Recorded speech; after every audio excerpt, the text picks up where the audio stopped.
ಮನುಸ್ಮೃತಿ ಸತ್ಯ ಮಿಥ್ಯ. ನಮ್ಮ ಜೊತೆಗೆ ನಿರ್ಭಯಾನಂದ ಸರಸ್ವತಿ ಸ್ವಾಮೀಜಿಯವರು. ಅವರನ್ನ ವೇದಿಕೆ ಮೇಲೆ ಬರಮಾಡ್ಕೊಳ್ಳೋದಕ್ಕಿಂತ ಮುಂಚೆ ಈ ಮನುಸ್ಮೃತಿ ಸತ್ಯ ಮಿಥ್ಯದ ವಿಚಾರವಾಗಿ ಒಂದು ವಿಟಿ ಇದೆ, ನೋಡ್ಕೊಂಡ್ಬರೋಣ.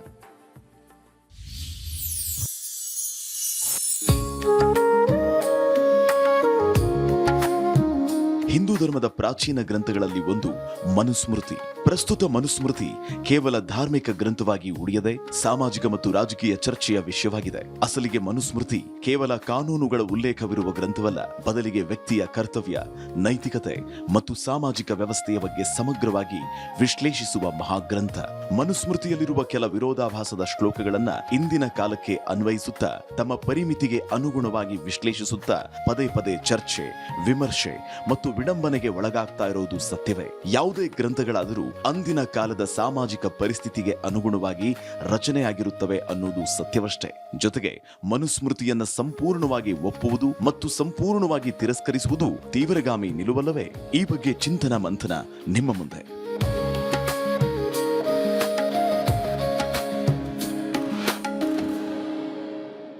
ಸತ್ಯ ಮಿಥ್ಯ ಈ ವಿಚಾರದ ಬಗ್ಗೆ ಮಾತಾಡೋದಕ್ಕೆ ನಿಮ್ಮೆಲ್ಲರ ನಡುವೆ ನಿರ್ಭಯಾನಂದ ಸರಸ್ವತಿ ಸ್ವಾಮೀಜಿಗಳು. ಆತ್ಮೀಯವಾಗಿ ಅವರನ್ನ ವೇದಿಕೆ ಮೇಲೆ ಬರಮಾಡಿಕೊಳ್ಳೋಣ. ಮತ್ತೊಮ್ಮೆ ಜೋರಾದ ಚಪ್ಪಾಳೆ ನಮ್ಮ ವೀಕ್ಷಕ ಪ್ರಭುಗಳಿಂದ. ತಾವೆಲ್ಲರೂ ಕೂಡ ಆಗಾಗ ಈ ವಿಚಾರವನ್ನ ಕೇಳ್ತಾ ಇರ್ತೀರಿ. ಮನುಸ್ಮೃತಿ, ಮನುವಾದ, ಏನಿದು ಮನುಸ್ಮೃತಿ, ಏನಿದು ಮನುವಾದ ಅನ್ನೋದ್ರ ಬಗ್ಗೆ ಭಾರೀ ಚರ್ಚೆಗಳಾಗ್ತಾ ಇರುತ್ತೆ. ಈ ಮನುಸ್ಮೃತಿಯ ಸತ್ಯ ಮಿಥ್ಯಗಳೇನು? ಸುಮ್ಮನೆ ವಾದ ಮಾಡೋದು, ಪಲಾಯನ ಮಾಡೋದು, ಅಸಲಿಗೆ ವಿಚಾರ ಗೊತ್ತಾಗ್ಬೇಕಲ್ಲ ನಮ್ಗೆ. ಈಗಾಗಲೇ ಈ ಮನುಸ್ಮೃತಿ ವಿಚಾರವಾಗಿ ನಾನು ಆಗ್ಲೇ ಹೇಳ್ತಾ ಇದ್ದ ಹಾಗೆ ಬದಲಾದ ಕಾಲಘಟ್ಟದಲ್ಲಿ ಮತ್ತೆ ಮತ್ತೆ ಚರ್ಚೆಗಳು ಬರ್ತಾನೆ ಇರುತ್ತೆ. ಹೀಗಾಗಿ ನಮ್ಮ ಯುವ ಸಮೂಹಕ್ಕೆ, ನಮ್ಮ ಸಮಾಜಕ್ಕೆ ಈ ಮನುಸ್ಮೃತಿ ಅಂದ್ರೆ ಏನು, ಸತ್ಯ ಏನು, ಮಿಥ್ಯ ಏನು ಅನ್ನುವಂಥದ್ದನ್ನ ತಿಳ್ಕೊಳ್ಬೇಕಾಗಿರೋದು ನಮ್ಮೆಲ್ಲರ ಆದ್ಯ ಕರ್ತವ್ಯ ಆಗಿದೆ. ಹಿಂಗಾಗಿಯೇ ಈ ವೇದಿಕೆಯಲ್ಲಿ ಮನುಸ್ಮೃತಿಯ ವಿಚಾರ. ಒಂದೇ ಒಂದು ವಾದ ಏನಂತಂದ್ರೆ, ನ ಸ್ತ್ರೀ ಸ್ವತಂತ್ರ ಮರ್ಹತಿ ಅನ್ನೋದ್ರ ಬಗ್ಗೆಯೂ ಸೂಕ್ತಗಳು ಹೇಳುತ್ತೆ. ಇದೇ ಸಂದರ್ಭದಲ್ಲಿ ಯತ್ರ ನಾರ್ಯಸ್ತು ಪೂಜ್ಯಂತೆ ರಮಂತೆ ತತ್ರ ದೇವತಾಹ ಅನ್ನುವಂತಹ ಮಾತು ಕೂಡ ಇದೆ. ಇದನ್ನೂ ಕೂಡ ಹೇಳಿದ್ದು ಇದೇ ಸೂಕ್ತಗಳು. ಹಾಗಿದ್ರೆ ಯಾವುದು ಸತ್ಯ, ಯಾವುದು ಮಿಥ್ಯ? ನನ್ನ ಕೊಲೀಗ್ ರಂಜಿತ್ ಕಾರ್ಯಕ್ರಮ ನಡೆಸಿಕೊಳ್ಳಿಕ್ಕಿದ್ದಾರೆ. ಓಟಿಯು. Thank you Shripad Patil. ಮನುಸ್ಮೃತಿ ಸನಾತನ ಹಿಂದೂ ಧರ್ಮದ ಒಂದು ದಾರ್ಶನಿಕವಾದಂತಹ ಗ್ರಂಥ. ಇದು ಒಂದು ವಿಶೇಷವಾದಂಥ ಈ ಮನುಸ್ಮೃತಿ ಅನ್ನುವಂಥ ಗ್ರಂಥ ಇವತ್ತು ಭಾರಿ ಚರ್ಚೆಗೆ ಕಾರಣ ಆಗಿದೆ. ಹಾಗಾದರೆ ಏನಿದು ಮನುಸ್ಮೃತಿ? ಮನುಸ್ಮೃತಿ ಅಂತ ಹೇಳಿದರೆ, ಮನು ಅನ್ನುವ ದಾರ್ಶನಿಕ ಸಾವಿರಾರು ವರ್ಷಗಳ ಹಿಂದೆ ಆತ ಋಷಿಮುನಿಗಳಿಗೆ ಉಪದೇಶವನ್ನು ನೀಡಿದಂಥ ಒಂದು ಸ್ಮೃತಿ ಗ್ರಂಥ. ಈ ಗ್ರಂಥದ ವಿಚಾರಗಳನ್ನು ನಾವು ನೋಡ್ತಾ ಹೋದರೆ ಬ್ರಹ್ಮ ಸೃಷ್ಟಿಯಿಂದ ಹಿಡಿದು ಕರ್ತವ್ಯ, ಪೂಜೆ, ಮನ್ವಂತರ, ಚಾತುರ್ವರ್ಣ, ಚಾತುರ್ಯುಗ, ರಾಜಧರ್ಮ, ಹೀಗೆ ಅನೇಕ ವಿಚಾರಗಳನ್ನು ಆತ ಉಪದೇಶ ಮಾಡ್ತಾನೆ. ಇತ್ತೀಚೆಗೆ ವಿಮರ್ಶಕರು ಲಿಂಗ, ವಿವೇಶೆ, ಜಾತಿ ಇಂಥ ವಿಚಾರಗಳ ಬಗ್ಗೆ ಮಾತಾಡುವಾಗ ಇದೊಂದು ಪ್ರಚೋದನಕಾರಿ ಗ್ರಂಥ ಅಂಥೇಳಿ ಹೇಳಿದ್ರು ಕೂಡ ಆಯಾ ಕಾಲಘಟ್ಟದ ಪ್ರತಿಬಿಂಬ ಅಂಥೇಳಿ ಇದನ್ನು ಕೆಲವರು ನೋಡ್ತಾರೆ. ಹಾಗಾದರೆ 2694 ಶ್ಲೋಕಗಳಿರುವಂಥ ಈ ಮನುಸ್ಮೃತಿಯ ಸತ್ಯ ಮಿಥ್ಯಗಳ ಬಗ್ಗೆ ನಾವಿವತ್ತು ಚರ್ಚೆ ಮಾಡೋಣ. ನಮ್ಮ ಜೊತೆಯಲ್ಲಿ ಪೂಜ್ಯರಾಗಿರುವ ನಿರ್ಮಲಾನಂದ ಸರಸ್ವತಿ ಶ್ರೀಗಳು, ನಿರ್ಭಯಾನಂದ ಸರಸ್ವತಿ ಶ್ರೀಗಳು, ರಾಮಕೃಷ್ಣ ಆಶ್ರಮ, ವಿವೇಕಾನಂದ ರಾಮಕೃಷ್ಣ ಆಶ್ರಮ, ಗದಗ. ನಮಸ್ಕಾರ ಪೂಜ್ಯರೇ, ಕಾರ್ಯಕ್ರಮಕ್ಕೆ ಸ್ವಾಗತ ನಿಮಗೆ. ನಮಸ್ಕಾರ ಗುರುಗಳೇ. ಮನುಸ್ಮೃತಿ ಅನ್ನುವಂಥ ವಿಚಾರ ಬಂದಾಗೆಲ್ಲ ಕಾಂಟ್ರವರ್ಸಿ ಅನ್ನೋ ಮಾತು ಬರುತ್ತೆ. ಮನುಸ್ಮೃತಿ ಅನ್ನೋದು ಯಾಕೆ ಕಾಂಟ್ರವರ್ಸಿ ಆಯಿತು? ಜನನೀಂ ಶಾರದಾಂ ದೇವೀಂ ರಾಮಕೃಷ್ಣಂ ಜಗದ್ಗುರುಂ ಪಾದಪದ್ಮೇ ತಯೋಶ್ರಿತ್ವ ಪ್ರಣಮಾಮಿ ಮುಹುರ್ಮುಹುಃ. ನಮಃ ಶ್ರೀ ಯತಿರಾಜಾಯ ವಿವೇಕಾನಂದ ಸೂರಯೇ ಸಚ್ಚಿತ್ ಸುಖ ಸ್ವರೂಪಾಯ ಸ್ವಾಮಿನೇ ತಾಪಹಾರಿಣೆ. ಕಾಂಟ್ರವರ್ಸಿ ಅಲ್ಲಿ ಇಲ್ಲ. ಏನಾದರೂ ಮಾಡಿ ಒಂದು ಕಾಂಟ್ರವರ್ಸಿ ಮಾಡಬೇಕಲ್ಲ ಅಂತ ಅದಕ್ಕಾಗಿ ಕಾಯ್ತಾ ಇರೋರು ಕಾಂಟ್ರವರ್ಸಿ ಮಾಡ್ತಾರೆ. ಏನಾದರೂ ಮಾಡಿ ಒಂದು ಜಗಳ ಎಬ್ಬಿಸ್ಬೇಕಲ್ಲ, ಬಹಳ ದಿನ ಆಯ್ತಲ್ಲ ಜಗಳ ಆಡಿ ಅಂತ ಬಹಳ ಫ್ರೀ ಟೈಮ್ ಇರೋರು, ಬಿಡುವಿನ ವೇಳೆ ಇರೋರು ತಮ್ಮ ಕಾಲವನ್ನು ಹೇಗಾದರೂ ಕಳೀಬೇಕು ಮತ್ತು ಒಂದು 4 ಜನರಿಗೆ ನಾನು ಗೊತ್ತಾಗಬೇಕು ಅಂತ ಒಂದು ಕಾಂಟ್ರವರ್ಸಿ ಎಬ್ಬಿಸ್ಬಿಟ್ರೆ ಒಂದು 4 ಜನರಿಗೆ ಗೊತ್ತಾಗ್ತೀನಿ ಅಂತ ಒಂದು ಏನೋ ಹಿಡನ್ ಅಜೆಂಡಾ ಇರೋರು ಕಾಂಟ್ರವರ್ಸಿ ಮಾಡ್ತಾರೆ. ಅಲ್ಲಿ ಯಾವುದೇ ಕಾಂಟ್ರವರ್ಸಿ ಇಲ್ಲ. ಪೂಜ್ಯರೇ, ಅದಕ್ಕೆ ಪೂರಕವಾಗಿ ಮಹಿಳೆಯರು ದೇವರು ಅಂಥೇಳಿ, ಮಾತೆ ಅಂಥೇಳಿ ಪೂಜೆ ಮಾಡಬೇಕು ಅಂತ ಹೇಳುವಂಥ ಮನಸ್ಮೃತಿಯಲ್ಲಿ ಸ್ತ್ರೀಯನ್ನು ಹೇಗೆ ನೋಡ್ಕೋಬೇಕು ನಾವು ಅಂತ ಹೇಳುವಾಗ ಬಂದಿರತಕ್ಕಂಥದ್ದು. ಪಿತಾ ರಕ್ಷತಿ ಕೌಮಾರೇ, ಸ್ತ್ರೀಯನ್ನ ಹೇಗೆ ನೋಡ್ಕೋಬೇಕು ನಾವು? ಅವಳ ಕೌಮಾರ್ಯದಲ್ಲಿ ಅವಳನ್ನ ತಂದೆ ನೋಡಿಕೊಳ್ಬೇಕು. ರಕ್ಷತಿ, ರಕ್ಷಣೆ ಮಾಡಬೇಕು ಅಂತ ಅರ್ಥ. ಪಿತಾ ರಕ್ಷತಿ ಕೌಮಾರೇ, ಭರ್ತ ರಕ್ಷತಿ ಯೌವನೆ. ಆ ಸ್ತ್ರೀಯಾದ ಉಳಿದಾಳೆ, ಅವಳ ಯೌವನದ ಕಾಲದಲ್ಲಿ ಗಂಡ ಭರ್ತ ರಕ್ಷತಿ, ರಕ್ಷಿಸಬೇಕು. ಕೌಮಾರ್ಯದಲ್ಲಿ ತಂದೆ ರಕ್ಷಿಸಬೇಕು, ಯೌವನದಲ್ಲಿ ಗಂಡ ರಕ್ಷಿಸಬೇಕು. ಪುತ್ರಾಹ, ಪುತ್ರ ರಕ್ಷತಿ ಸ್ಥವಿರೆ ಅಥವಾ ಸ್ಥವಿರೆ ರಕ್ಷತಿ ಪುತ್ರ. ವಯಸ್ಸಾದ ಕಾಲದಲ್ಲಿ, ವೃದ್ಧಾಪ್ಯದಲ್ಲಿ ಮಕ್ಕಳು ನೋಡಿಕೊಳ್ಬೇಕು, ರಕ್ಷಿಸಬೇಕು. ಈ 3 ಕಡೆ ರಕ್ಷಿಸಬೇಕು ಅಂತ ಬಂದು ಕೊನೆ ಪಾದದಲ್ಲಿ ಬೇರೆ ಅರ್ಥ ಬರುತ್ತಾ? ಈ ಪದ್ಯ ಬರೆದಿದ್ದಾನಲ್ಲ ಮನು, ಅವನ ಉದ್ದೇಶ ಏನಿದೆ? ಸ್ತ್ರೀಗೆ ಯಾರು ಯಾರು ಯಾವ ಯಾವ ಕಾಲದಲ್ಲಿ ರಕ್ಷಣೆ ಕೊಡಬೇಕು. ನ ಸ್ತ್ರೀ ಸ್ವಾತಂತ್ರ್ಯ ಮರ್ಹತಿ. ಇಲ್ಲಿ ಸ್ವಾತಂತ್ರ್ಯ ಅಂದ್ರೆ ಅರ್ಥ ಅವಳ ಪಾಡಿಗೆ ಅವಳನ್ನು ಬಿಟ್ಬಿಡ್ಬೇಡ್ರಿ, ಅವಳ ಪಾಡಿಗೆ ಬಿಟ್ಬಿಡ್ಬೇಡಿ. ಕೌಮಾರ್ಯದಲ್ಲಿ, ಪುಟ್ಟ ವಯಸ್ಸಿನಲ್ಲಿ, ಇನ್ನು ಗಂಡ ಬರೋವರೆಗೆ, ಗಂಡ ಬರೋಕ್ ಮುಂಚೆ ತಂದೆ ರಕ್ಷಣೆ ಕೊಡಬೇಕು ಅವಳಿಗೆ. ಯೌವನದ ಕಾಲದಲ್ಲಿ ಅವಳಿಗೆ ಮದುವೆ ಆಗಿರುತ್ತೆ ಅಂತ ಆ ಕಾಲದ ವಿಚಾರ ಅವರದು. ಬೇಗ ಮದುವೆ ಆಗ್ಬಿಡ್ತಿತ್ತು, ಯೌವನ ಬರೋ ವೇಳೆ ಮದುವೆ ಆಗ್ಬಿಡ್ತಿತ್ತು. ಆ ಕಾಲದಲ್ಲಿ ಗಂಡ ರಕ್ಷಣೆ ಕೊಡಬೇಕು. ಭರ್ತ ರಕ್ಷತಿ ಯೌವನೆ, ರಕ್ಷತಿ ರಕ್ಷತಿ ರಕ್ಷತಿ. ಸ್ಥವಿರೇ ರಕ್ಷತಿ ಪುತ್ರ. ವೃದ್ಧಾಪ್ಯದಲ್ಲಿ, ವಯಸ್ಸಾದ ಕಾಲದಲ್ಲಿ, ಪ್ರೌಢಾವಸ್ಥೆಯಲ್ಲಿ ಮಕ್ಕಳು ನೋಡ್ಕೋಬೇಕು. ನ ಸ್ತ್ರೀ ಸ್ವಾತಂತ್ರ್ಯ ಮರ್ಹತಿ ಅಂದ್ರೆ ಇಲ್ಲಿ ಆಶಯ, ಈ ಪದ್ಯದ ಆಶಯ ಅಥವಾ ಧ್ವನಿ ಅಂತ ಕರೀತಾರೆ. ಲಿಟ್ರೇಚರ್ ಸ್ಟೂಡೆಂಟ್ಸ್ಗೆ ಒಂದು ಕವಿ ಏನಾದರೂ ದಯವೇ ಧರ್ಮದ ಮೂಲವಯ್ಯ ಅಂತ ಹೇಳಿದೆ ಬಸವಣ್ಣ, ಪರಚಿಂತೆ ನಮಗೆ ಏಕಯ್ಯ ಅಂದ್ರೆ ಬಸವಣ್ಣ ನೋಡಿ ಇನ್ನೊಬ್ಬರ ಚಿಂತೆ ನಮಗೆ ಯಾಕು ಅಂತ ಹೇಳ್ಬಿಟ್ಟಿದ್ದಾರೆ, ಅವರು ಸ್ವಾರ್ಥಿ ಅಂತ ಹೇಳೋಣ. ಅದು ಲಿಟ್ರಲ್ ಮೀನಿಂಗ್. ಅದು ಪರಚಿಂತೆ ಯಮಗೆ ಏಕೆ ಅಯ್ಯ ಅನ್ನೋದು ಲಿಟ್ರಲ್ ಮೀನಿಂಗ್ ತಗೊಳ್ಳೋಕಿರುತ್ತಾ ಅಥವಾ ಅವರ ಆಶಯ ಧ್ವನಿ ತಗೊಳ್ಳೋಕಿರುತ್ತಾ? ಹಾಗೆಯೇ ಈ ಶ್ಲೋಕದಲ್ಲೂ ಕೂಡ ಕೌಮಾರ್ಯದಲ್ಲಿ ತಂದೆ, ಯೌವನದಲ್ಲಿ ಗಂಡ ಮತ್ತು ವಯಸ್ಸಾದ ಮೇಲೆ ಮಕ್ಕಳು ನೋಡ್ಕೊಳ್ತಾರೆ. ಅವಳ ಪಾಡಿಗೆ ಅವಳನ್ನು ಬಿಟ್ಟು ಬಿಡಬೇಡಿ ಅಂತ ಅರ್ಥ. ನ ಸ್ತ್ರೀ ಸ್ವಾತಂತ್ರ್ಯ ಮರ್ಹತಿ, ಒಬ್ಬಳೇ ಬಿಡಬೇಡಿ ಅವಳನ್ನ, ಅವಳ ಪಾಡಿಗೆ ಡೆಸರ್ಟ್ ಮಾಡಿಬಿಡಬೇಡಿ, ತೊರೆದು ಬಿಡಬೇಡಿ ಅವಳನ್ನ. ನೀನು ನನಗೇನು ಜವಾಬ್ದಾರಿ, ಐ ಆಮ್ ಅನ್ಕನ್ಸರ್ನ್ಡ್ ವಿತ್ ಯು, ನನಗೇನು ಜವಾಬ್ದಾರಿ ಇಲ್ಲ, ನಿಂದು ಹೋಗು ಅಂತ ಬಿಟ್ಬಿಡ್ಬೇಡಿ ಅವಳನ್ನ ಅಂತ ಅದರ ಅರ್ಥ. ಹೌದಾ ಅಲ್ವಾ? Common sense. 4 ಪಾದ ಇದೆ ಈ ಶ್ಲೋಕದಲ್ಲಿ. ಇಲ್ಲಿ ಕವಿಯ ಧ್ವನಿ ಏನು? ಕವಿ ಏನು ಹೇಳೋದಕ್ಕೆ ಹೊರಟಿದ್ದಾನೆ? ಈ ಕಾಲದಲ್ಲಿ ಇವ್ರು ರಕ್ಷಣೆ ಕೊಡಬೇಕು, ಆ ಕಾಲದಲ್ಲಿ ಅವ್ರು ರಕ್ಷಣೆ ಕೊಡಬೇಕು, ಈ ಕಾಲದಲ್ಲಿ ಇವ್ರು ರಕ್ಷಣೆ ಕೊಡಬೇಕು ಅಂತ 3 ಕಡೆ ರಕ್ಷಣೆ ಬಗ್ಗೆ ಮಾತಾಡಿದವನು. ಇದ್ದಕ್ಕಿದ್ದ ಹಾಗೇನೆ ಅವಳ ಬಗ್ಗೆ ಕನ್ಸರ್ನ್ ತೋರಿಸಿದವನು, ಸ್ತ್ರೀಯರ ಸೇಫ್ಟಿ ಬಗ್ಗೆ ಕನ್ಸರ್ನ್ ತೋರಿಸಿದವನು. ಇದ್ದಕ್ಕಿದ್ದಂಗೆ ಅವಳನ್ನ ಬೈದು ಬಿಡ್ತಾನೆ, ಅವಳನ್ನ ಕಂಡೆ ಮಾಡಿಬಿಡ್ತಾನೆ. ಕವಿನ ಅವನು ಹೀಗೆ ಮಾಡಿದ್ರೆ ಲಾ ಮೇಕರ್ ಅವನು. ಸಾವಿರಾರು ವರ್ಷಗಳ ಕಾಲ ಅವನ ಮಾತುಗಳನ್ನು ನಾವು ಅನುಸರಿಸ್ತಾ ಇದ್ದೀವಲ್ಲ, ಆ ಯೋಗ್ಯತೆಗೆ ಅವನ ಅರ್ಹನ? ಅವನು ಅನುಸರಿಸ್ಕೊಂಡು ಬರ್ತಿರ್ಲಿಲ್ಲ ನಾವು.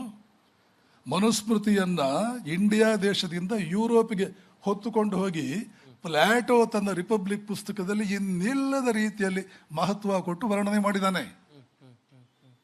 ಅವನ ರಿಪಬ್ಲಿಕ್ ಪುಸ್ತಕದಲ್ಲಿ ವಿಶೇಷವಾದ ವಿಸ್ತೃತವಾದಂತಹ ಚರ್ಚೆ ಮಾಡಿದ್ದಾನೆ ಮನುಸ್ಮೃತಿ ಬಗ್ಗೆ plateau.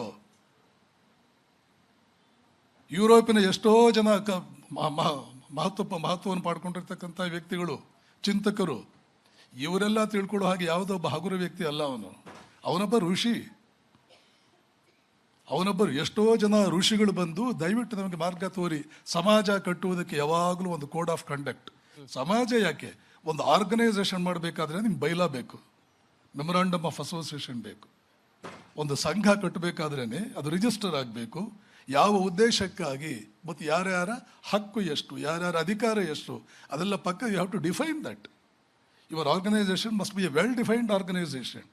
That should not be just a mob or an arbitrary group of some individuals who have built it according to their own whims and fancy. ಹಾಗೆ ಒಂದು ಸಮಾಜವನ್ನು ಕಟ್ಟುವಾಗ ಒಂದು ಸಂವಿಧಾನ ಬೇಕು.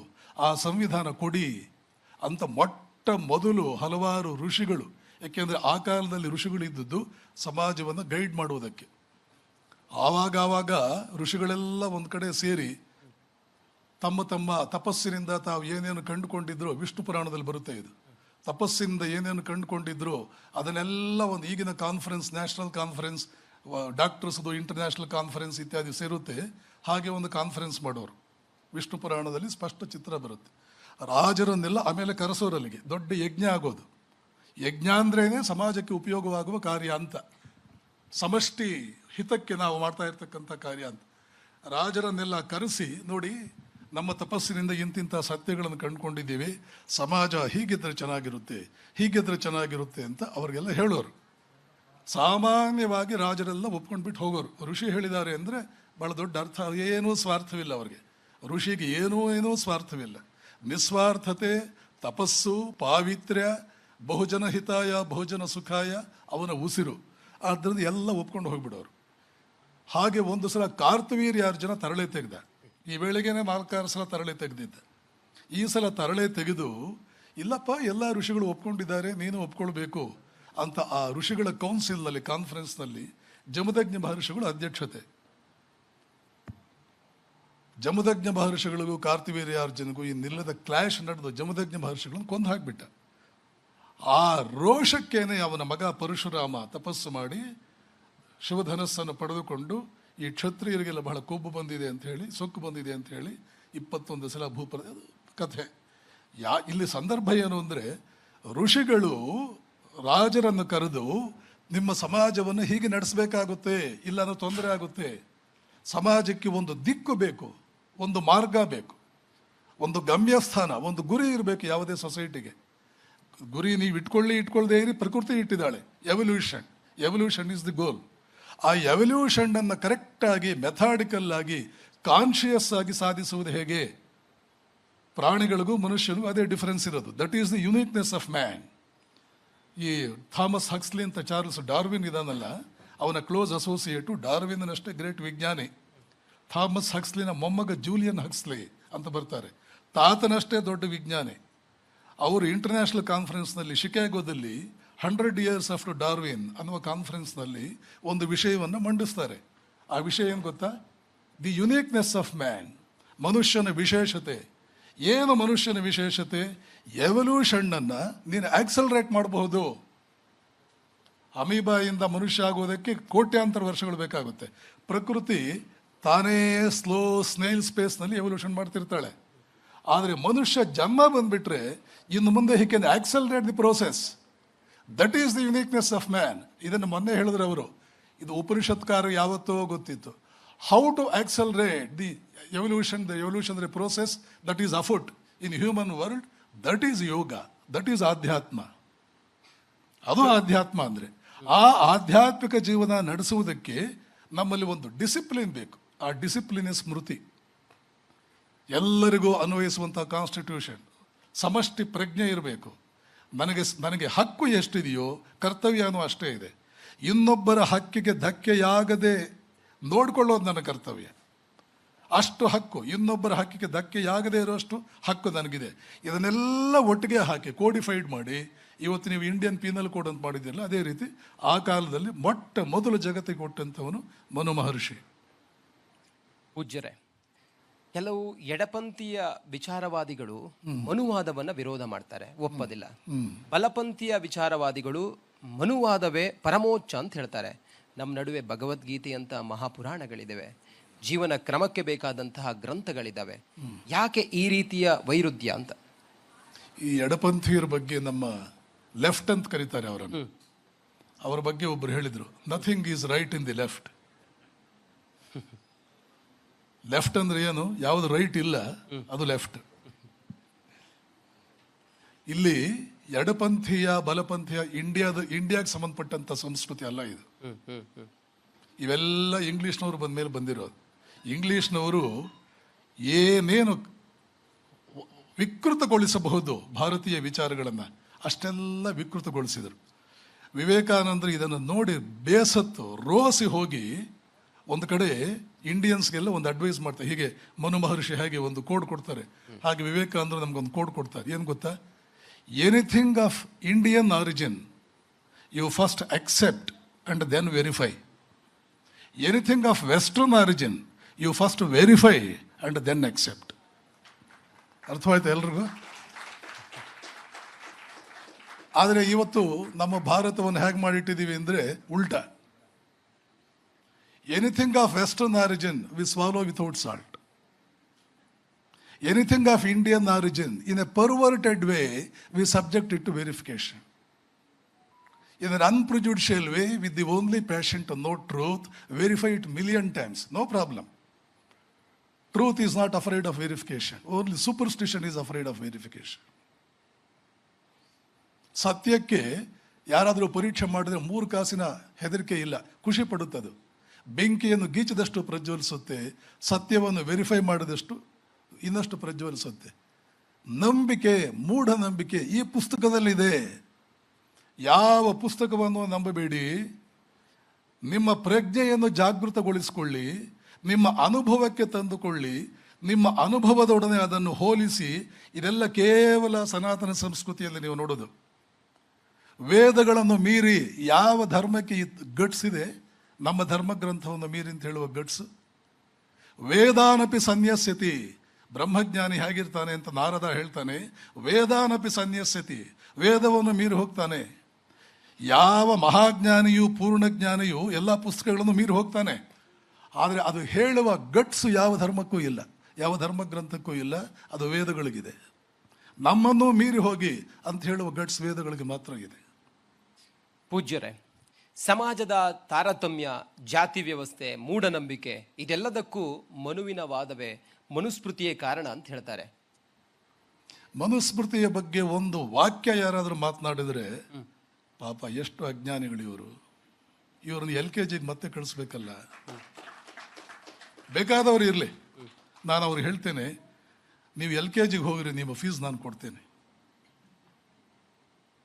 4ನೇ ಕ್ಲಾಸ್ವರೆಗೂ ನೀವು ಫಂಡಮೆಂಟಲ್ಸ್, ಆಲ್ಫಾಬೆಟ್ಸು, ಕಾಗುಣಿತ ಅದೂ ಗೊತ್ತಿಲ್ಲದಂಥ ಮನುಷ್ಯ ನೀವು.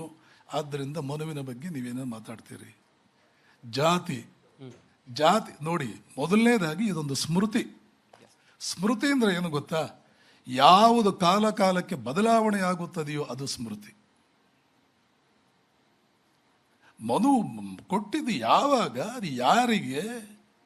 ನೋಡಿ, ನಮ್ಮ ಅಜ್ಞಾನ ಎಷ್ಟು ಅಂತ ಅವನಷ್ಟು ಚೆನ್ನಾಗಿ ಯಾರು ಅರ್ಥ ಮಾಡ್ಕೊಂಡವರಲ್ಲ. ಬಹುಶಃ 2ನೇ ಅಧ್ಯಾಯದ ಶ್ಲೋಕದಲ್ಲೆಲ್ಲ ಬರುತ್ತೆ ಅಂತ ಕಾಣುತ್ತೆ. ಅವನೇ ಹೇಳ್ತಾನೆ, ನಾನು ಹೇಳಿರುವ ಎಲ್ಲ ನಿಯಮಗಳು ಎಲ್ಲ ಕಾಲಕ್ಕೂ ಅನ್ವಯಿಸಲ್ಲ. ಕೇಳಿಸ್ಕೊಳ್ಳಿ ಎಲ್ಲ. ಈ ಮನುಸ್ಮೃತಿಯ ಬಗ್ಗೆ ಮಾತಾಡ್ತಾರಲ್ಲ, ಅವ್ರಿಗೆಲ್ಲ ಒಂದು ಪೋಸ್ಟ್ ಕಾರ್ಡ್ ಬರೀರಿ. I pity you, Swamiji has said that you should be immediately admitted to some LKG section, and he also said in a public meeting that he will bear all the expenses pertaining to it. Sir, which is the school you prefer so that I can come and admit you there? ಅಂತ ಒಂದು letter ಬರೀರಿ. ಅವ್ರಿಗೊಂಚೂರು ತಲೆಗೆ ಬುದ್ಧಿಗೆ ಸ್ವಲ್ಪ ಒಂದು ಅಯೋಟ ಆದರೂ ಕೂಡ ಅವ್ರಿಗೆ ನಾಲೆಡ್ಜ್ ಅನ್ನೋದು ಬರಲಿ, ಜ್ಞಾನ ಅನ್ನೋದು ಬರಲಿ. ಅವ್ರಿಗೆ ಮೂರ್ಖರು ಮಾತುಗಳು ಇವೆಲ್ಲ ಕೂಡ. ಅವನೇ ಸ್ಪಷ್ಟವಾಗಿ ಹೇಳಿದ್ದಾನೆ, ನಾನು ಹೇಳಿರುವ ಎಲ್ಲ ನಿಯಮಗಳು ಎಲ್ಲ ಕಾಲಕ್ಕೂ ಅನ್ವಯಿಸುವುದಿಲ್ಲ.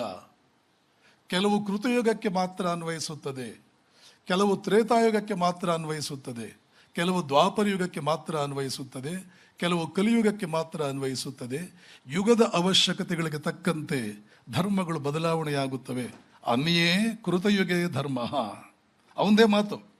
ಮನುಸ್ಮೃತಿಯಲ್ಲೇ ಅವನೇ ಹೇಳಿರೋ ಒಂದು ಶ್ಲೋಕ, ಅನ್ಯೇ ಕೃತಯುಗೇ ಧರ್ಮ ತ್ರೇತಾಯಾಮ್ ದ್ವಾಪರೆ ಅಪರೆ. ಕೃತಯುಗದ ಧರ್ಮ ಬೇರೆ, ತ್ರೇತಾಯುಗದ ಧರ್ಮ ಬೇರೆ, ದ್ವಾಪರದ ಧರ್ಮ ಬೇರೆ. ಅನ್ನಯೇ ಕಲಿಯುಗೆ ನೃಣಾಂ, ಕಲಿಯುಗಕ್ಕೆ ಅನ್ವಯಿಸುವ ಧರ್ಮ ಬೇರೆ. ಯುಗಹ್ರಾಸ ರೂಪತಃ, ಯುಗದ ಅವಶ್ಯಕತೆಗಳಿಗೆ, ಆ ಯುಗದಲ್ಲಿರ್ತಕ್ಕಂಥ ಜನರ ಸಾಮರ್ಥ್ಯಗಳಿಗೆ ತಕ್ಕಂತೆ, ಅವರ ಅವಶ್ಯಕತೆಗೆ ತಕ್ಕಂತೆ ಈ ನಿಯಮಗಳೆಲ್ಲ ಬದಲಾವಣೆ ಆಗುತ್ತವೆ. ಇನ್ನೇನು ಹೇಳಬೇಕ್ರಿ ಅವನು? ಈ ಕಾಲಕ್ಕೆ ಅನ್ವಯಿಸಲ್ವ? ಬಿಡಿ. ಸ್ಮೃತೀಂದ್ರೇನೇ ಕಾಲಕ್ಕೆ ನೋಡಿ. ಸ್ವಾತಂತ್ರ್ಯ ಬಂತು 50ನೇ ಇಸ್ವಿನಲ್ಲಿ, ನೀವು ಸಂವಿಧಾನ ಮಾಡಿದ್ರಿ.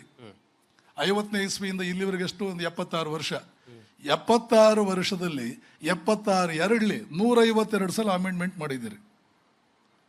ನೀವೇ ದಿಗ್ಗಜಗಳು, ದಿಗ್ಧಂತಿಗಳು ನೀವೆಲ್ಲ ಸೇರಿ ಒಂದು ಸಂವಿಧಾನ ಮಾಡಿದ್ರಿ. 76 ವರ್ಷದಲ್ಲಿ 152 ಸಲ ಅದನ್ನು ಅಮೆಂಡ್ಮೆಂಟ್ ಮಾಡಿದ್ರಿ. ಇದು 76,000 ವರ್ಷಗಳ ಹಿಂದೆ ಅಥವಾ ಅದಕ್ಕಿಂತಲೂ ಹಿಂದೆ ರಚನೆ ಆಗಿರಬೇಕು. ಅಮೆಂಡ್ ಮಾಡಿ. ಯಾರು ಮರು ಬೇಡ ಅಂದಿದ್ದಾನ? ಅಮೆಂಡ್ ಮಾಡಿ, ನಿಮ್ಗೆ ಹೇಗೆ ಬೇಕು ಹಾಗೆ ಇಟ್ಕೊಳ್ಳಿ. ಅವನಿಗೆ ಹೇಗೆ ಬೈತೀರಿ? ನಿಮ್ಮ ಸಂವಿಧಾನ, ನಿಮ್ಮ ಹಣೆ ಬರಹ ನಾವು ನೋಡ್ಲಿಲ್ವಾ? 76 ವರ್ಷದಲ್ಲಿ 152 ಸಲ ಅದನ್ನು ಅಮೆಂಡ್ಮೆಂಟ್ ಮಾಡೋ ರೀತಿಯಲ್ಲಿ ನೀವೆಲ್ಲ ಸೇರ್ಕೊಂಡು ಮಾಡಿದರೆ, ಅವನು 76,000 ವರ್ಷ ಹಿಂದೆ ಮಾಡಿದ್ದಾನೆ. ಅವನೇನು ಅಮೆಂಡ್ ಮಾಡಬೇಡಿ ಅಂತ ಹೇಳಿದ್ದಾನ? ಮಾಡಿ. ಮತ್ತೆ ಜಾತಿ ಎನ್ನುವಂಥದ್ದು ನೆನ್ಪಿಟ್ಕೋಬೇಕು. ಜಾತಿ ಎನ್ನುವಂಥದ್ದು ಅದರ ಅರ್ಥ ಏನು, ಅದು ಹುಟ್ಟಿದ್ದೆ ಹೇಗೆ? ಇವರಿಗೆಲ್ಲ ಏನೂ ಒಂದು ಪೈಸೆ ಅಧ್ಯಯನ ಇಲ್ಲ. ಇವರಿಗೆ ಒಂದು ಪೈಸೆ ಅಧ್ಯಯನ. ಜಾತಿ ಹುಟ್ಕೊಂಡಿದ್ದು ಅನ್ಎಂಪ್ಲಾಯ್ಮೆಂಟನ್ನು ತಡೆಯುವುದಕ್ಕೆ. ಸಾಮಾಜಿಕ ಸ್ಟೇಟಸ್ಗೂ ಸೋಷಿಯಲ್ ಸ್ಟೇಟಸ್ಗೂ ಅದಕ್ಕೆ 3 ಕಾಸಿನ ಸಂಬಂಧ ಇಲ್ಲ. ಜಾತಿ ಎನ್ನುವುದಕ್ಕೆ ಆಧ್ಯಾತ್ಮಿಕವಾದ ಡೈಮೆನ್ಷನ್ ಇಲ್ಲ. It doesn't have A spiritual dimension. It doesn't have A cultural dimension. ಸಾಂಸ್ಕೃತಿಕ ಆಯಾಮ ಅನ್ನುವಂಥದ್ದು ಇಲ್ಲ. ಸಾಮಾಜಿಕ ಆಯಾಮ ಇಲ್ಲ. ಅದಕ್ಕಿರ್ತಕ್ಕಂಥದ್ದು ಕೇವಲ ಮತ್ತು ಕೇವಲ ಆರ್ಥಿಕ ಆಯಾಮ. ಯಾಕೆ ನೋಡಪ್ಪ, ಸ್ಟ್ರಾಂಗ್ ಅನ್ನುವಂಥವ್ರು ಯಾವಾಗಲೂ ವೀಕ್ ಆಗಿರ್ತಕ್ಕಂಥವ್ರ ಎಲ್ಲ ಜಾಬ್ಸ್, ಅವರ ಉದ್ಯೋಗಗಳನ್ನು ಎಳ್ಕೊಂಡ್ಬಿಡ್ತಾರೆ. ಅವ್ರ ಉದ್ಯೋಗವಿಲ್ಲದೆ ಒದ್ದಾಡಿ ಹೋಗ್ಬಿಡ್ತಾರೆ. ಅವ್ರ ಉದ್ಯೋಗ ಯಾವುದಾದ್ರೂ ಅವ್ರಿಗೆ ಸಿಗಬೇಕು, ಪ್ರತಿಯೊಬ್ಬರಿಗೂ ಒಂದು ಉದ್ಯೋಗ ಸಿಗಬೇಕು ಅನ್ನೋ ಕಾರಣದಿಂದ ಯಾವುದೋ ಕಾಲದಲ್ಲಿ ಈ ಸ್ಟ್ರಾಂಗ್ ಮತ್ತು weak, haves and have nots ಅನ್ನಿ ಎಕನಾಮಿಕ್ಸ್ ಟರ್ಮ್ಸಲ್ಲಿ, ಸ್ಟ್ರಾಂಗ್ ಆ್ಯಂಡ್ ವೀಕ್ ಅಂತನ್ನಿ, economically strong and economically weak ಅಂತನ್ನಿ. ಎಕ್ಸ್ಪ್ಲಾಯ್ಟೇಷನ್ ತಡೆಯೋದಕ್ಕೆ ನಿನ್ನ ತಂದೆಯ ವೃತ್ತಿಯನ್ನು ನೀನು ಮಾಡು. ಕೆಲವು ದಿನ ನಡೀತದು. ಅವನ ತಂದೆಯ ವೃತ್ತಿ ನೋಡು. ನೀನು ಆ ಮನೆಯಲ್ಲಿ ಹುಟ್ಟಿದೀಯ, ನಾವೇನು ನೀನು ಆ ಮನೆಯಲ್ಲಿ ಹುಟ್ಟುವ ಹಾಗೆ ನಾವು ಮಾಡಿದೀವ? ನೀನು ಹುಟ್ಟಿದ್ದೀಯ, ತಂದೆಯ ವೃತ್ತಿಯನ್ನು ಮಾಡು. ಮತ್ತು ಯಾವ ವೃತ್ತಿಯೂ ಕೂಡ ಶ್ರೇಷ್ಠವಲ್ಲ, ಯಾವ ವೃತ್ತಿಯೂ ಕೂಡ ನಿಕೃಷ್ಟವಲ್ಲ. ಅಲ್ಲಿ ಮನುಸ್ಮೃತಿಯಲ್ಲಿ ಶೂದ್ರ, ಬ್ರಾಹ್ಮಣ ಈ ಪದಗಳೆಲ್ಲ ಬಂದಿದೆಯಲ್ಲ, ಇವೆಲ್ಲ ಕೂಡ ವರ್ಣಕ್ಕೆ ಸಂಬಂಧಿಸಿದ್ದು. ವರ್ಣ ಮತ್ತು ಜಾತಿ ಒಂದು ಪೈಸೆಯೂ ಕೂಡ ಒಂದೇ ಅಲ್ಲ. ವರ್ಣ ಎವಲ್ಯೂಷನ್ಗೆ ಸಂಬಂಧಪಟ್ಟಿದ್ದು, ಸಂಸ್ಕೃತಿಗೆ ಸಂಬಂಧಪಟ್ಟಿದ್ದು. ತಮೋಗುಣಿ ಯಾರು, ರಜೋಗುಣಿ ಯಾರು, ಸತ್ವಗುಣಿ ಯಾರು, ಗುಣಾತೀತ ಯಾರು, ಗುಣಾತೀತ ಯಾರು? ಆವಾಗಲೇ ಬ್ರಹ್ಮ ಅಂತ ಹೇಳಿದ್ರಲ್ಲ ಪಾವಗಡ ಪ್ರಕಾಶ್ ರಾಯರು. ಆ ಬ್ರಹ್ಮ ಈಗಾಗಲೇ ನಾವು ಆಗಿದ್ದೀವಿ. ಆ ಬ್ರಹ್ಮನ ಎಲ್ಲ ಸಾಮರ್ಥ್ಯಗಳು, ಎಲ್ಲ ಸದ್ಗುಣಗಳು ನಮ್ಮಲ್ಲಿವೆ. ಆದರೆ ನಾವು ಹಿಪ್ನೋಟೈಸ್ ಆಗಿದ್ದೀವಿ, ಬೇರೆ ಯಾವುದೋ ಒಂದು ರೀತಿ ಹಿಪ್ನೋಟೈಸ್ ಆಗಿದ್ದೀವಿ. ಆ ಹಿಪ್ನೋಟೈಸೇಷನ್ನ ವೇದಾಂತ ಮಾಯಾ ಅಂತ ಕರೆಯುತ್ತದೆ. ಆ ಹಿಪ್ನೋಟೈಸೇಷನ್ನಿಂದ ಪಾರಾಗಿ ಬರಬೇಕಾಗಿದೆ. ಆ ಪಾರಾಗುವುದೇ ಅನುಸಂಧಾನ. ಆ ಪಾರಾಗುವುದಕ್ಕೆ ಏನೇನು ಡಿಸಿಪ್ಲಿನ್ ನಾವು ಫಾಲೋ ಮಾಡ್ತೀವಿ ಅದೇ ಅನುಸಂಧಾನ. ಹೀಗಾಗಿ ಈ ವರ್ಣ ಅನ್ನುವಂಥದ್ದು ಸಂಪೂರ್ಣವಾಗಿ ಸ್ಕೇಲ್ ಆಫ್ ಎವಲ್ಯೂಷನ್. ಅದು ಪ್ರತಿಯೊಬ್ಬರನ್ನು ಸನ್ಯಾಸಕ್ಕೆ ಅರ್ಹರನ್ನಾಗಿ ಮಾಡುವುದು ಈ ದೇಶದ ಸಂಸ್ಕೃತಿ. ಸನ್ಯಾಸಕ್ಕೆ ಯಾಕೆ ಅರ್ಹರನ್ನಾಗಿ ಮಾಡಬೇಕು? You will become a world mover thereby. ಒಬ್ಬ ಬುದ್ಧನಿಗಿಂತ, ಒಬ್ಬ ಕ್ರಿಸ್ತನಿಗಿಂತ, ಒಬ್ಬ ರಾಮಕೃಷ್ಣರಿಗಿಂತ, ಒಬ್ಬ ಶಂಕರಾಚಾರ್ಯರಿಗಿಂತ, ಒಬ್ಬ ರಾಮಕೃಷ್ಣನಿಗಿಂತ ಪವರ್ಫುಲ್ ವ್ಯಕ್ತಿಗಳು ಯಾರು? ಪ್ರತಿಯೊಬ್ಬನಲ್ಲೂ ಕೂಡ ವಿಷ್ಣುವಾಗುವ ಯೋಗ್ಯತೆ ಇದೆ. ಕಠೋಪನಿಷತ್ ಬಗ್ಗೆ ಪಾವಗಡ ಪ್ರಕಾಶ್ ರಾಯರು ಹೇಳ್ತಿದ್ರು. ಹೀಗೆ ಮಾಡುವುದರಿಂದ ನಿನಗೆ ವಿಷ್ಣುವಿನ ಸ್ಥಾನ ಸಿಗುತ್ತದೆ ಅಂತ ಕಠೋಪನಿಷತ್ನಲ್ಲಿ ಬರುತ್ತೆ. ತದ್ವಿಷ್ಣು ಪರಮಂ ಪದಂ, ವಿಷ್ಣುವಿನ ಪರಮಪದವನ್ನು ಸೇರ್ತೀಯ. ಹಾಗೆ ಸೇರುವುದಕ್ಕೆ ಬೇಕಾಗಿರ್ತಕ್ಕಂಥದ್ದಕ್ಕೆ ಕ್ವಿಕ್ಕೆಸ್ಟ್ ಮಾರ್ಗ ಸನ್ಯಾಸ. ಗೃಹಸ್ಥನಾಗಿಯೂ ಮಾಡಬಹುದು, ಕ್ವಿಕ್ಕೆಸ್ಟ್ ಮಾರ್ಗ ಸನ್ಯಾಸ. ಆದ್ದರಿಂದ ಸಾಧ್ಯವಿದ್ದರೆ ಎಲ್ಲರೂ ಕೂಡ ಸನ್ಯಾಸಕ್ಕೆ ಬನ್ನಿ ಅಂತ ಒಂದು ಇಂಡೈರೆಕ್ಟ್ ಕಾಲು. ಆ ಸನ್ಯಾಸಕ್ಕೆ ಬರುವುದಕ್ಕೆ ಒಂದು ಡಿಸಿಪ್ಲಿನ್ ಬೇಕು, ಅದು ಬ್ರಾಹ್ಮಣ್ಯ. ಸನ್ಯಾಸಕ್ಕೆ ಒಮ್ಮೆಲೆ ಆಗಲ್ಲ, ಅದಕ್ಕೆ ಒಂದು ಡಿಸಿಪ್ಲಿನ್ ಬೇಕು. ಆದರೆ ಅದಕ್ಕಿಂತ ಕೆಳಗಡೆ ಇರೋನು ಕೆಳಗಡೆ ಇರೋನು ಈ ವರ್ಣ ಹೀಗೆ ಎಷ್ಟರ ಮಟ್ಟಿಗೆ ನೀನು ಬ್ರಹ್ಮನಾಗುವುದಕ್ಕೆ ಯೋಗ್ಯತೆ ಇದೆ ಅದರ ಬೇಸಿಸ್ ಮೇಲೆ ಇರ್ತಕ್ಕಂಥ ಗ್ರಾಜ್ಯುಯೇಷನ್ ಅದರ ಬೇಸಿಸ್ ಮೇಲೆ ಮನು ಹೇಳಿದ್ದಾನೆ. ಅಥವಾ ಎಲ್ಲಾದರೂ ಅವನು ಇಲ್ಲಿ ಇವರು ಎತ್ತರ ಇವರು ಕಡಿಮೆ ಅಂತ ಏನೋ ಹೇಳಿದ್ರೆ ಕೇವಲ ಸಂಪೂರ್ಣವಾಗಿ ವರ್ಣದ ಆಧಾರದ ಮೇಲೆ. ನಿಜಕ್ಕೂ ಸನ್ಯಾಸಿ ಹೈಯೆಸ್ಟ್, ಅವನಿಗೆ ನಿಯರೆಸ್ಟ್ ಆಗಿರೋನು ಅವನಿಗಿಂತಲೂ ಶ್ರೇಷ್ಠ, ಅವನಿಗೆ ನಿಯರೆಸ್ಟ್ ಅವನಿಗಿಂತಲೂ ಶ್ರೇಷ್ಠ. ಹೌದು, ಎಲ್ಲ ಕಡೆ ಇದೆ ಅದು. General manager, senior manager, deputy manager ಇಲ್ವಾ? ಹಾಗಾದ್ರೆ ಇದು ಕೂಡ ಅಪೂರ್ಣವಾದಂಥ ಮನುವಾದದ ಬಗೆಗಿನ ಜ್ಞಾನವೇ ಈ ವೈರುಧ್ಯಕ್ಕೆ ಕಾರಣ ಅಂತ ಹೇಳ್ತೀರಿ. ಅಪೂರ್ಣ ಅಲ್ಲ, ಮನುಸ್ಮೃತಿಯ ಪುಸ್ತಕವನ್ನು ಇವರ್ಯಾರು ನೋಡೇ ಇಲ್ಲ. ಅಧ್ಯಯನ ಮಾಡೋದು ದೂರ ಉಳಿಯಿತು, ಇವರು ನೋಡಿಲ್ಲ ಪುಸ್ತಕವನ್ನು, ಮುಟ್ಟಿಲ್ಲ ಅನ್ನುವಂಥದ್ದು ದೂರ ಉಳಿಯಿತು. ಇವರು ಪುಸ್ತಕವನ್ನು ನೋಡೇ ಇಲ್ಲ. ಸ್ಮೃತಿ ಮತ್ತು ಶ್ರುತಿಗೆ ಡಿಫರೆನ್ಸ್ ಗೊತ್ತಿಲ್ಲ. ಶ್ರುತಿ ಎನ್ನುವಂತಹದ್ದು ವೇದ. ಹಿಂದೂಯಿಸಂ ಅನ್ನ ಮನುವಾದದ ಜೊತೆ ಸಮೀಕರಿಸ್ತಾರೆ. ಮನುವಾದಕ್ಕೂ ಹಿಂದೂಯಿಸಂಗೂ, ಇಮಾಮ್ ಸಾಹಿಬಿಗೂ ಏಕಾದಶಿಗೂ ಎಷ್ಟು ಸಂಬಂಧವೋ ಅಷ್ಟೇ ಸಂಬಂಧ. ಎಂಥ ಅಜ್ಞಾನಿಗಳಿಂದ ತುಂಬಿದೆ ದೇಶ. ಆ ಮಹಾನುಭಾವರು ವಿವೇಕಾನಂದರು ಈ ಅಜ್ಞಾನಿಗಳನ್ನು ನೋಡಿ ಹೇಗೆ ಸಹಿಸ್ಕೊಂಡ್ರು. ಅವ್ರ ಮೇಲೆ ಪ್ರತಿ ಸಲ ಇದನ್ನೆಲ್ಲ ನೋಡಿದಾಗಲೂ ಒಂದು ಅವ್ರ ಮೇಲೆ ರೆಸ್ಪೆಕ್ಟು 1000 ಟೈಮ್ಸ್ ನನಗೆ ಜಾಸ್ತಿ ಆಗುತ್ತೆ. ಹೀಗಾಗಿ ಮನುಸ್ಮೃತಿಯಲ್ಲಿ ಎಲ್ಲೂ ಬೇಕಾದ್ದು ನೀವು ಅದರಲ್ಲಿ ದೋಷ ಇದೆ ಅಂತ ನೀವು ಹೇಳಿ, ಅವನೇ ಹೇಳಿದ್ದನ್ನೆಲ್ಲ ಕರೆಕ್ಟ್ ಮಾಡ್ಕೊಳ್ಳಿ ಅಂತ. You correct it, why do you blame him? Where is the need? Yes ಗುರುಗಳೇ, ಸಮಯಾವಕಾಶದ ಕೊರತೆ ಇದೆ. ಬಹಳ ಆಳವಾಗಿ ನಾವು ಇದನ್ನು ಮಾತಾಡೋದಿತ್ತು. ಬಹಳ ಸ್ಟುಟುಕಾಗಿ ಅದನ್ನು ತಿಳಿಸಿದ್ರಿ ನಮಗೆ. ಮನು ಸ್ಮೃತಿಯ ಬಗ್ಗೆ ನಮ್ಮ ವಿಚಾರ ಏನು ಅಂತ ಅನ್ನೋದ್ರ ಬಗ್ಗೆ ಹೇಳಿದಿ. ಆಯಾ ಕಾಲಘಟ್ಟಕ್ಕೆ ಇದೆಷ್ಟು ಪೂರಕ ಅನ್ನೋದ್ರ ಬಗ್ಗೆ ತಾವು ಮಾತಾಡಿದ್ರಿ. ಹೃದಯ ತುಂಬಿ ಧನ್ಯವಾದಗಳು ಗುರುಗಳೇ. Thank you sir.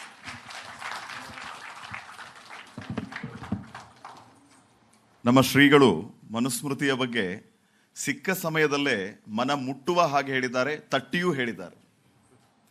ಮತ್ತೊಮ್ಮೆ ಧನ್ಯವಾದಗಳನ್ನು ತಿಳಿಸ್ತಾ ಈಗ ನಿರ್ಭಯಾನಂದ ಸರಸ್ವತಿ ಸ್ವಾಮೀಜಿಯವರಿಗೆ ಗೌರವ ಸಮರ್ಪಣೆ.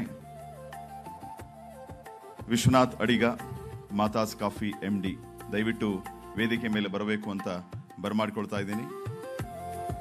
ಮಾತಾಸ್ ಕಾಫಿ MD ಆಗಿರುವಂತಹ ಶ್ರೀ ವಿಶ್ವನಾಥ್ ಅಡಿಗ ಅವರು ಸ್ವಾಮೀಜಿಗಳಿಗೆ ಗೌರವ ಸಮರ್ಪಣೆಯನ್ನ ನೀಡಬೇಕು ಅಂತ ಕೇಳ್ಕೊಳ್ತಾ ಇದ್ದೀನಿ.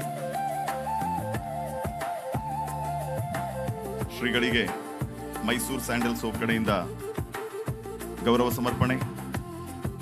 ಬೆವರೇಜ್ ಪಾರ್ಟ್ನರ್ ಮಾತಾಸ್ ಕಾಫಿ ಅವರ ಕಡೆಯಿಂದ ಗೌರವ ಸಮರ್ಪಣೆ. ಪ್ರೇಯರ್ ಪಾರ್ಟ್ನರ್ ಸೈಕಲ್ ಅಗರಬತ್ತಿ ಅವರ ಕಡೆಯಿಂದ ಗೌರವ ಸಮರ್ಪಣೆ.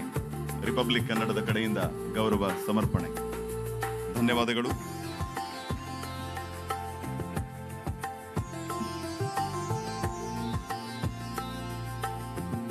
ವಿಶ್ವನಾಥ್ ಅಡಿಗ ಅವರಿಗೆ ಧನ್ಯವಾದಗಳು.